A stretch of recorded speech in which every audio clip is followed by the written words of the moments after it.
What's up, guys? It's Trey the Buccaneer King, or the Buccaneer King, Trey. Whoever, whatever the way you want to say it.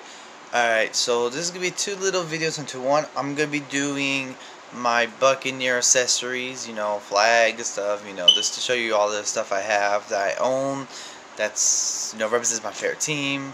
And I'm also going to give a quick little story of how I became a Bucs fan and how long I've been a Bucs fan. Alright, so let's get right into it. We'll start off with the story. Basically, I've been a fan. I've been a fan my whole life. Since like 2002, when I was like 2 years old. I was literally 2 years old going, "Go Bucs," when I was like a little baby. Going, "Go Bucs" during the Super Bowl. And every time they score, I go, "Touchdown," with a little baby ass voice and shit. But I've basically been a fan my whole life.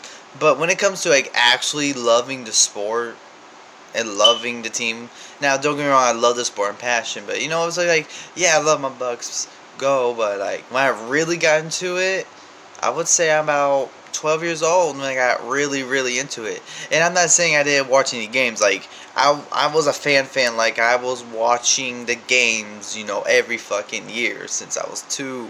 Shit, I came out my mama's womb as a Buccaneers fan. I came out that shit, "Go Bucs!" Not really, but if babies could talk, I would probably say some shit like that. But 12 years old. I've been a fan since I was 12 years old.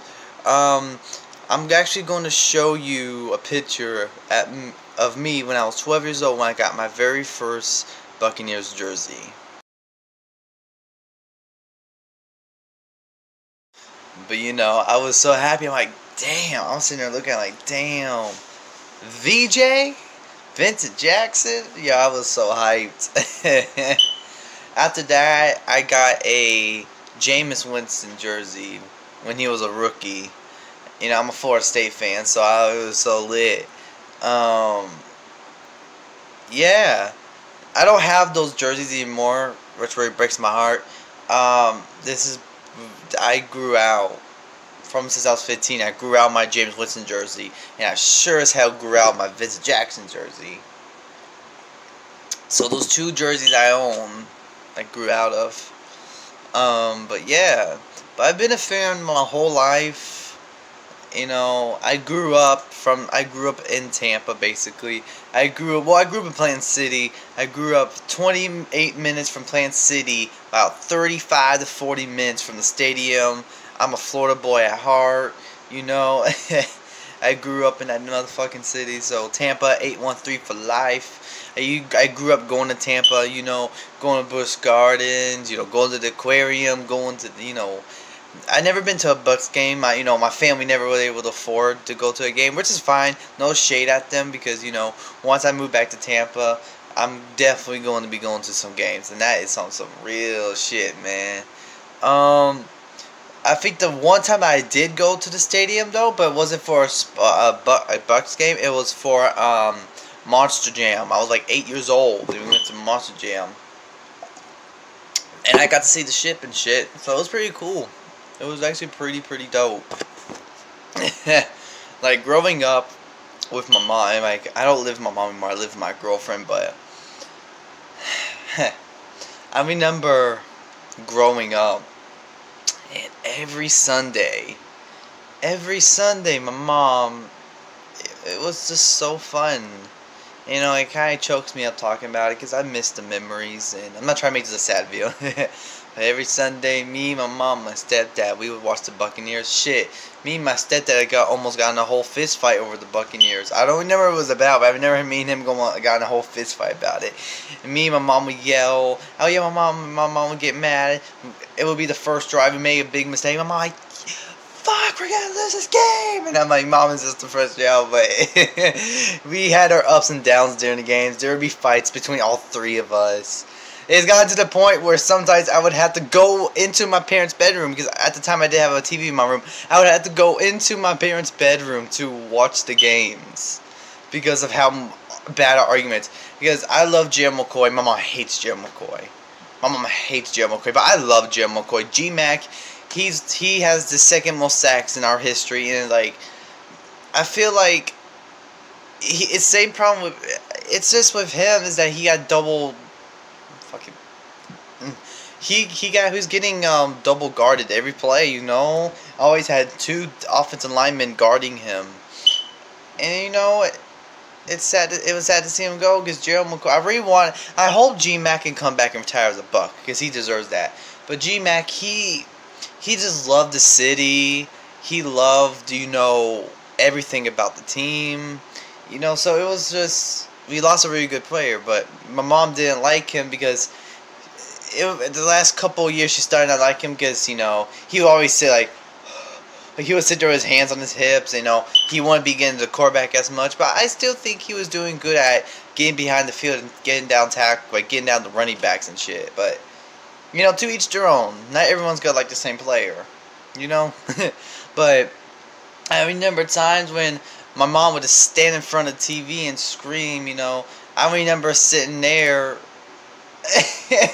I remember sitting there like I don't even disagree with her. Like honestly, what I really want to say is you fucking suck, you fucking trash, fuck this, fuck that, but at being, 8, 9, 10, 11, 12, 13, 14, 15, 16, 17, my mom didn't really allow me to cuss until I was 18, but shit, I wasn't even allowed to sit in the front seat of the car until I was like, what, fucking 16 years old, but my mom would not allow me to cuss, but if I could speak my mind and say my piece after the Bucks lose my game, I swear my mom would put some soap in my mouth because I would, even mom didn't allow me because I had a potty mouth. And you can ask all my classmates at my middle school, bro. I had a potty mouth like no one else has. But that's not the point of the video.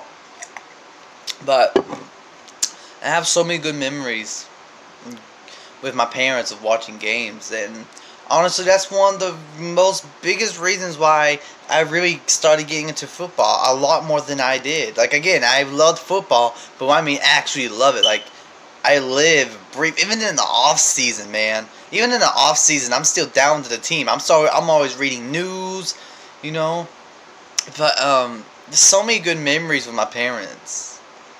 Yeah, it's just such a good time. So I also feel like ever since I moved. Honestly, ever since I moved, being a Bucks fan keeps me homey. You know what I mean? I moved to Mass when I was 18. I got in some trouble in Florida. Not like to the point I need arrested, but my parents were living somewhere and I couldn't live there because I was being banned because I did some dumb shit with some friends. So I moved to my uncle to do some work and take care of my grandfather. But I feel like the biggest reason why, and even if I was still in Florida and I moved away from my parents, I'd still be a Bucks fan. But the reason why the Buccaneers are so much more passionate about my Buccaneers is because it's home for me. You know what I mean? If you want to understand, to say you understand or whatever you want to say, but it's home for me, like, this is the team I grew up with in Florida, and I miss Florida, man. I'm not gonna lie, I'm homesick. I'm fucking homesick and I'm hungry, I miss, I miss going to the beach, I miss all that fun shit. I miss going on the Falcons Ferry at Busch Gardens and see Ray J from the very 300-foot drop. I miss that shit, and I feel like the passion for my Bucks is deep because it reminds me of home. It reminds me of my family. It reminds me of my happiness. The Bucks are my happiness. And that may be surprising because this team fucking sucks. I'm surprised we made it this far this year. But yeah, it's home for me. And that's why I'm never going to stop being a Bucks fan. Even if I moved back, when I move back to Florida, I'm still going to be a Bucks fan. And since I'm here in Connecticut, I'm still a Bucks fan. No matter where I'm going to go, I'm going to be a Bucks fan. Because that's home for me. And it's not just because it's home for me, but because I love the team. And that's my fucking city. And no matter where I go, I'm going to keep repping. And I put my heart and soul and tears and sweat into this fucking team. Like, it's a Bucks life for me 24/7. Off season and preseason, playoffs, regular season. 24/7, 12 months. 12 months out of the year, 24/7. I'm a Bucks fan every day. Doesn't matter if it's off season, I'm still gonna talk about the Bucks. I'm still gonna see who they sign or who they releasing, or I'm still gonna check out how the boys are doing on the off season. Like, I love the players. Like, this is my life. Like, the Bucks is my life. And a lot of people may think that weird. My girlfriend's not a Bucks fan. She thinks it's weird, but she understands the passion. My uncle, and the funny thing is, my parents been a Bucks fan their whole life, and I know way more about the teams than them. Like, I can literally take you back to fucking I can take you all the way back to fucking, Williams and Giles, to Steve Spurrier and McKay in 1977 when we first started. 1977 when we first started. Like, I know my uncle. Even my uncle was like, I'm smarter than him when it comes to football. But yeah, like, I've been a fan my whole damn life, man. I love this team. I live and breathe blood, sweat, tear up. Like, I'm all about this team, I love the players. I love the coaches. I love the staff. I love the city. I grew up in the city. So, yeah, this team is home, bro. And right here shows one of the best moments of my life, where I met Derek Brooks.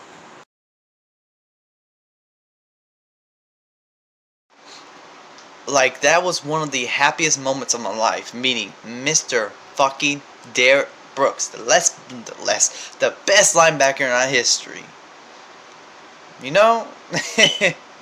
But yeah, that's my story. That's my story. I love even though I've been a fan since I was a baby, and I still cheer for this team because it reminds me of home, and it's my life. Alright, so with that being said, I'm gonna go ahead and start giving y'all start showing you around. So first up, right behind here. So right here, we got the banner with all 3 logos, and we got the flag over here. Alright, right here we got this little statue thing that my uncle got me, which is really badass. Over here we got these 2 socks that my girlfriend got me for Christmas, which are really fucking cute. They mean a lot to me because they were one of the first gifts that my girlfriend got me, and that means a lot. And another Christmas gift I got 2 years ago from my uncle. So, alright.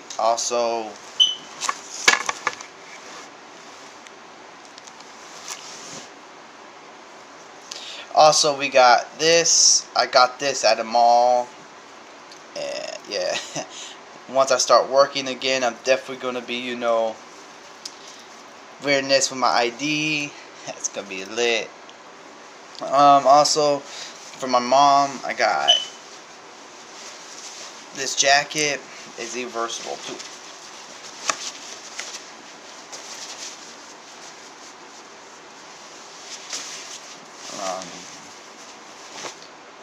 This jacket's very badass. It really works. Like, you wear this when it's raining outside, then when it snows, you flip this over, you wear this.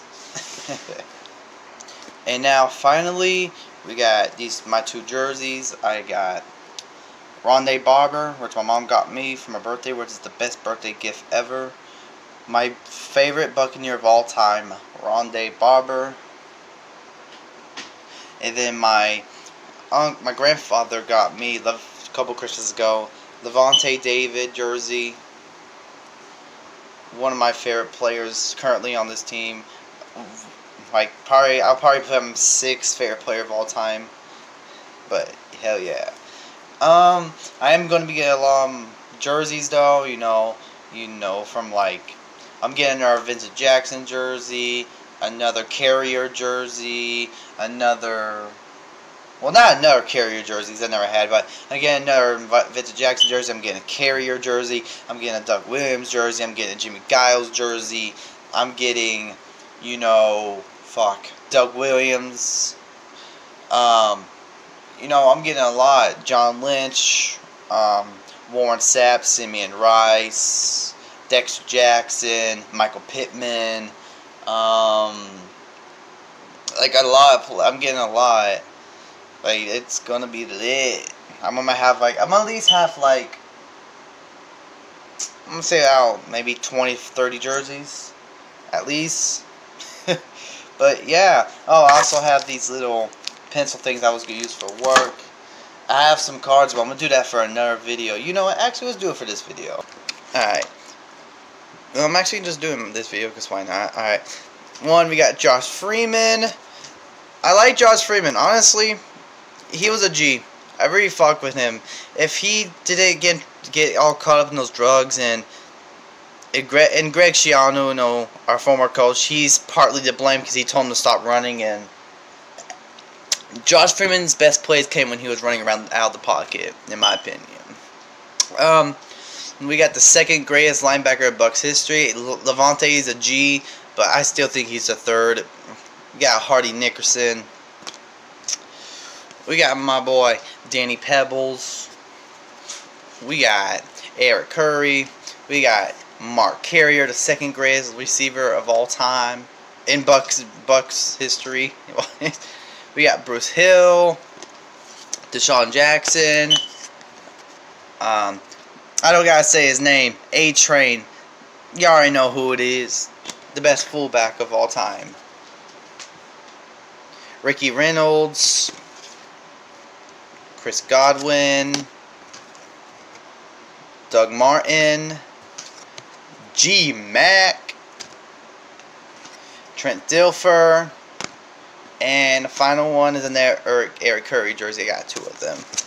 I don't know how. I got these all from random packs, you know. I'm gonna start going online and like buying like actual like cards. Like I want them all. I want a Doug Williams card. I want Mike Evans card. I want all the cards. But yeah, I don't think I missed anything. I think I've pretty much showed everything that I have. But yeah, that's everything. Oh wait, actually, no. So I was missing one more thing actually. I got the best Christmas gift ever. My mom got me a my mom got me a signed Mike Evans framed picture, and Mike Evans is my second favorite Buccaneer of all time. He is so humble, so selfless. The charity he gives out, the love he has for the city and the team. Mike Evans is probably one of my role models in my life, and he will always be the best wide receiver of all time in my eyes, and the best receiver in Bucs all time in my eyes. All respect to Jerry Rice, but yeah, that's the home. And my mom nearly put me in tears when she got me this, because my mom knows how much I fuck with Evans heavily. Like, that's my homeboy right there.